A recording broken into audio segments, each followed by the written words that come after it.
हाय दोस्तों, आप सब कैसे हो। मैं आशा करता हूँ कि आप सब अच्छे होंगे। तो आज हम लोग देखने वाले हैं, क्या कहते हैं, बहुत ही इंपॉर्टेंट टॉपिक्स एनाटॉमी और फिजियोलॉजी का ब्लड चैप्टर में हम लोग देखते हैं कंपोजिशन ऑफ ब्लड। जो हमारा ब्लड होता है, एक वायल के अंदर हम लोग लेंगे, उसमें क्या क्या कंपोनेंट मिलेंगे, हम लोग उसके बारे में बात करने वाले हैं। जैसे हम अपने वेन्स से ब्लड को निकालते हैं, एक सिरिंज में लेते हैं, फिर उसे लैब टेस्ट में परफॉर्म करते हैं, तो उसमें क्या क्या कंपोनेंट मिलेंगे, हमें क्या क्या चीज़ें मिलेंगी एक ब्लड के अंदर। एक ब्लड, होल ब्लड में हम लोग देखा जाए तो क्या क्या मिलता है, तो देखा जाए तो इसे दो पार्ट में डिवाइड किया गया है। सबसे पहले कंपोजिशन ऑफ ब्लड को दो पार्ट में डिवाइड किया है, एक प्लाज्मा पोर्शन और एक होता है फॉर्मेट एलिमेंट। ये प्लाज्मा पोर्शन जो है ये आपका लिक्विड रहता है और ये वाला सॉलिड रहता है।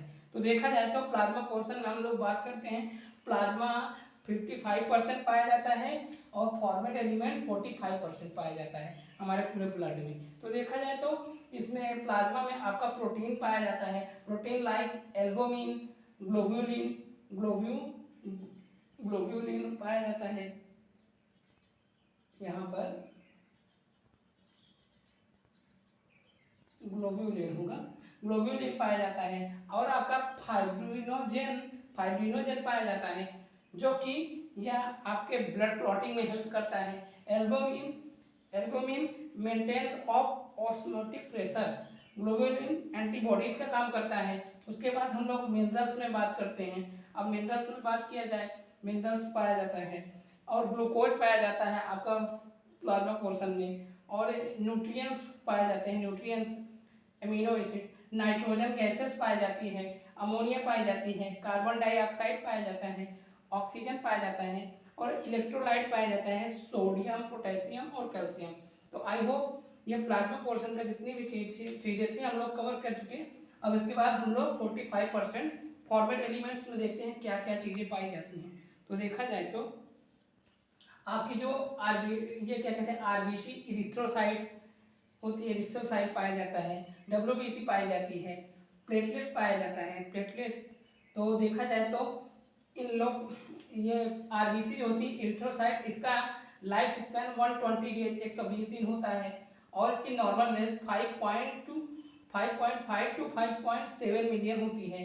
और यह फंक्शन क्या करती है, यह ऑक्सीजन और कार्बन डाइऑक्साइड का ट्रांसपोर्टेशन का काम करती है, एक स्थान से दूसरे स्थान पर ले जाने का काम करती है। और देखा जाए तो हम लोग देखते हैं, उसके बाद आती है आपका प्लेटलेट पे देखा जाए तो प्लेटलेट्स आपके बॉडी के अंदर नॉर्मल एज 1.5 लाख से साढ़े 3 लाख होती है और ये इसका नॉर्मल क्या कहते हैं, लाइफ स्पैन है 5 टू 10 डेज। और इसमें देखा जाए तो यह फंक्शन क्या करती है, प्लेटलेट हिस्टामिन रिलीज करती है, जो कि प्रिवेंट करता है हमें एलर्जी से बचाने के लिए। और सीरोटोनिन रिलीज होता है, जो कि हीलिंग के लिए काम करता है। हमें कहीं चोट लग गई तो जल्दी हमारी चोट घाव भर जाता है, हीलिंग के लिए। और कोगुलेशन ऑफ ब्लड हेल्प, ये हमारे ब्लड में कहीं चोट लग गया तो ये जो प्लेटलेट होता है रक्त का थक्का बनने में मदद करता है। और देखा जाए तो डब्ल्यूबीसी जो होती है, अब उसके ओवरऑल डब्ल्यूबीसी के बारे में बात करेंगे। डब्ल्यूबीसी का मतलब होता है व्हाइट ब्लड सेल ल्यूकोसाइट्स। तो देखा जाए तो इसकी लाइफ स्पैन 1 वीक होती है और ये हमारे बॉडी के अंदर कोई इन्फेक्शन वगैरह हो जाता है तो इसकी नॉर्मल रेंज बढ़ जाती है। अगर कोई भी बैक्टीरिया, वायरस, टीबी वगैरह कुछ भी अगर एलर्जिक कंडीशन होती है तो यह डब्ल्यूबीसी अपनी संख्या बढ़ा लेता है। तो देखा जाए तो इसकी नॉर्मल रेंज 4000 से 11000 होती है। अगर आपकी बॉडी में 4000 से 11000 के बीच नहीं है और ज़्यादा हो रही है, 25000 20000 आ रही है, तो आपके बॉडी में एलर्जी की कंडीशन हो सकती है, आपको एलर्जी हो सकती है बहुत ही ज़्यादा, और आपको कोई और भी बीमारी हो सकती है, टीबी वगैरह और भी डिजीज हो सकती है। उसका संकेत है कि डब्ल्यूबीसी आपके बॉडी में बढ़ रहा है। तो देखा जाए तो यह क्या करता है, बॉडी डिफेंस मैकेनिज्म, यह बॉडी में हमारे लाइक आर्मी की तरह वर्क करता है, जो कि आर्मी की तरह हमारे बॉडी में कहीं भी कोई भी प्रॉब्लम हो रही है, डिस्फंक्शनिंग, कोई भी वायरस, फंगस, बैक्टीरिया आ रहा है तो उससे यह जाके लड़ जाएगा, उसके अगेंस्ट एंटीबॉडी बनाएगा और उसे खत्म करेगा।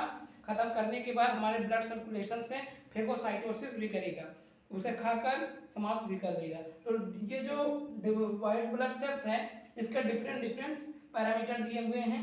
तो डिफरेंट डिफरेंट देखा जाए, डिफरेंट ल्यूकोसाइट काउंट्स में देखा जाए तो आपका आता है ग्रैनुलोसाइट्स और आता है एग्रैनुलोसाइट्स। एग्रैनुलोसाइट और ग्रैनुलोसाइट में व्हाट इज डिफरेंस बिटवीन, देखा जाए तो ग्रैनुलोसाइट में उसमें लाइक उसमें डॉट डॉट बने हुए रहते हैं, इसलिए उसे ग्रैनुलोसाइट बोला जाएगा। और इसमें डॉट नहीं रहते, ये सिंपल ऐसे ही न्यूक्लियस रहता है, तो ये ग्रैनुलोसाइट एग्रैनुलोसाइट। तो देखा जाए तो इसमें इस्नोफिल जो होता है आपका आपके ब्लड में 6% पाया जाता है, 1 से लेकर 6 तक है तो आप नॉर्मल हैं। अगर इसकी मात्रा बढ़ी आपके शरीर में तो आपको एलर्जी की कंडीशन है, बहुत ही ज़्यादा डस्ट से आपको दिक्कत हो सकती है। उसके बाद हम लोग बात करते हैं बेजोफिल, इसी का भाग है बेजोफिल।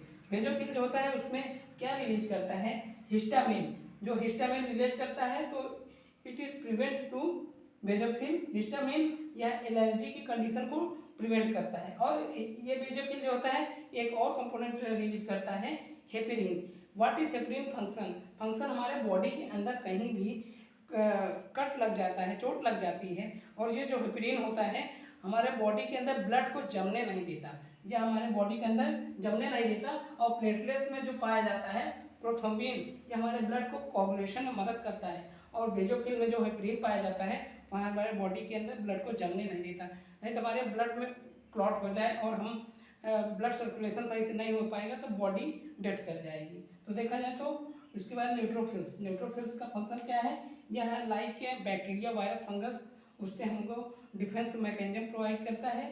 उसके आगे हम लोग देखते हैं एग्रेनोसाइट्स। एग्रेनोसाइट्स में आता है आपका ये लिम्फोसाइट्स और मोनोसाइट्स।